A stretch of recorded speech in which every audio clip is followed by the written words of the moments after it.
আসসালামু আলাইকুম রহমতুল্লাহি ওয়া বারাকাতুহু।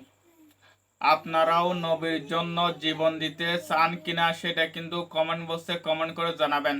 আল্লামা ফির মুফতি গিয়াসউদ্দিন আত-তাহিরি হুজুরের এই কথাটা কিন্তু আমার খুব ভালো লাগছে, যার কারণে আপনাদের মাঝে শেয়ার করা। আমরা সকলে রাসূলুল্লাহ আলাইহি ওয়াসাল্লাম এর জন্য জীবন দিতে চাই। আপনারাও রাসূলুল্লাহ আলাইহি ওয়াসাল্লাম এর জন্য জীবন দিতে চান কিনা সেটা কমেন্ট বক্সে কমেন্ট করে জানাবেন এবং সবাইকে জানিয়ে দেবেন ইনশাআল্লাহ।